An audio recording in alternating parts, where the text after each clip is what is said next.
Let's bring in the front bench to talk a little bit more about what is and isn't on the agenda at this federal cabinet. I'm not going to call it retreat. They refuse to call it retreat. A planning forum. Sharon Carr is with us tonight. She's the former Deputy Chief of Staff to former Finance Minister Bill Morneau, now a principal at Navigator. Genevieve Tomney is a principal at GT & Co. She worked in the office of former Liberal Ontario Premier Kathleen Wynne. Jamie Ellerton is a Conservative strategist and the founder and principal of Canaptas. And Sebastian Skamsky was former Director of Media Relations to Conservative leader Pierre Poilievre. Hi, everybody. Happy Wednesday. Good to see you.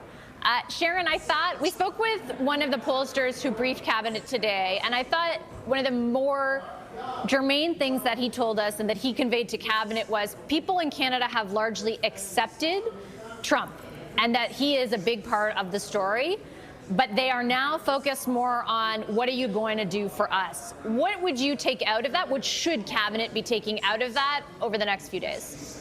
I think it's what we've expected. I think the narrative of Donald Trump has taken over for quite some time, and it's going to take over for the entirety of his mandate. But what Canadians are now seeing is that we have a leader who is dealing with him, or at least trying to deal with him in his constant, I would say, manic changes of tariffs and no tariffs and additional tariffs. But what Canadians want to see now is, okay, well, we're going to have to deal with this uncertainty for the foreseeable future.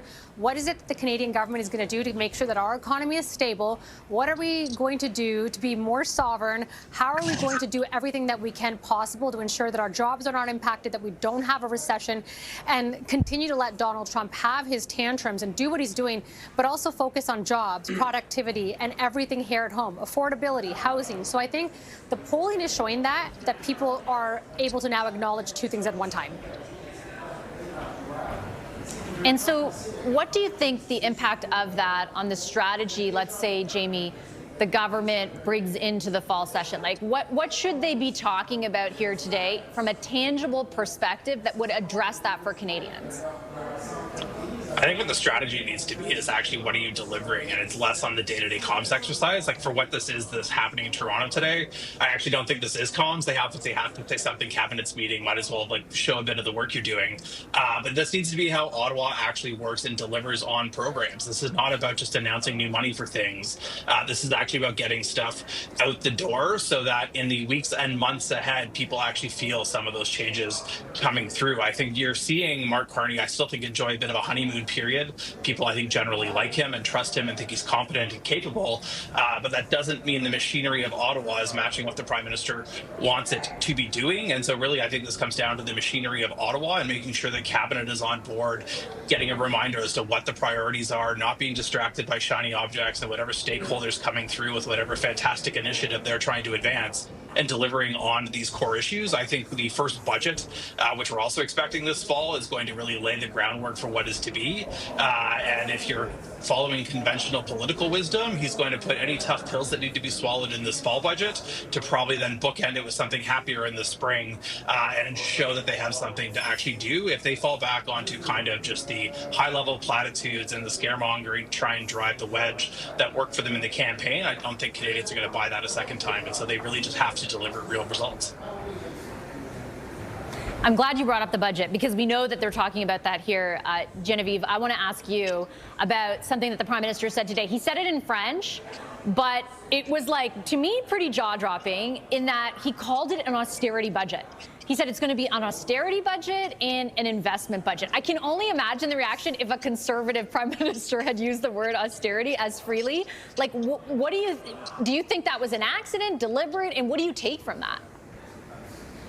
I see it as an opportunity. I think that Canadians fundamentally agree that they have elected the right Prime Minister to be focused on, as the Prime Minister would say, the things that we can control on the domestic economy. I think the opportunity, and yeah, when we hear the word austerity, we all kind of go, and I think Canadians feel that way too. The reality is that 2/3 of Canadians still say that affordability and cost of living is the biggest issue for them.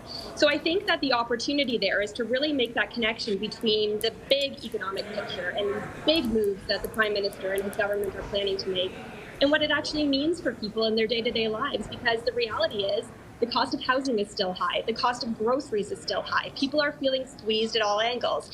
And you can't lose that connection between the big economic picture and what people are actually feeling in their pocketbooks. And I think that's where this narrative has to go next. I guess I wonder, Sebastian, I think Genevieve is totally right about it. You know, you have to communicate it and do things in a way that impacts people's actual lives versus just like the macro aggregate picture of the economy. But when they use the word austerity, like I am very curious to see what does that actually translate, because the Prime Minister has also said he's not going to cut transfers. He's not going to cut program, you know, he indicated there didn't seem to be any big program cuts on the table. I don't know how you get to austerity without something like that. Well, I think vastly Canadians have learned a valuable lesson in the fact that the Prime Minister says a lot of things. He does very few of them. I'm glad you pointed out, of course, that this is not a cabinet retreat. It is a planning forum. As if this Prime Minister needs more time to plan and think and contemplate. He has been doing a lot of that in the last 6 months as Prime Minister. He has been doing very little of the actual doing. What happened to all the builds, baby build stuff? What happened to all of this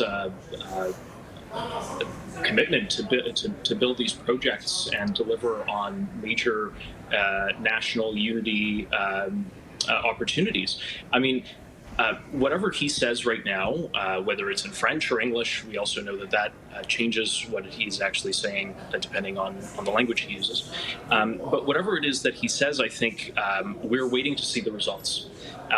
And so far, I think Canadians are left very disappointed, and we've seen that as your pollsters have spoken to before. There's a real anxiety about the economy, about inflation, about jobs. All of these things are within the Prime Minister's purview. He has seemingly presented to Canadians a different face than what he is not delivering. And I think we're seeing more of what we have seen of the past 10 years of the Liberal government, which is stagnation and bad outcomes for everyday Canadians. What do you really think? No, Sharon, I'm going to give you 20 seconds because you look, she's smiling the whole time you're talking. So go for it. You get the last word and I'll take a break. I love Sebastian so much, but guys, it's been 6 months. There's going to be things getting done. We just heard last week that the major projects office is being set up in Alberta and being run by Don Farrell, who is someone who is very well respected in the industry to get things done, help get TMX done. So time is going to tell, but it's been 6 months. So let's not put out the celebratory conservative banner just yet. Everybody's faces are like the meme that I want to keep with me forever. Stay right there.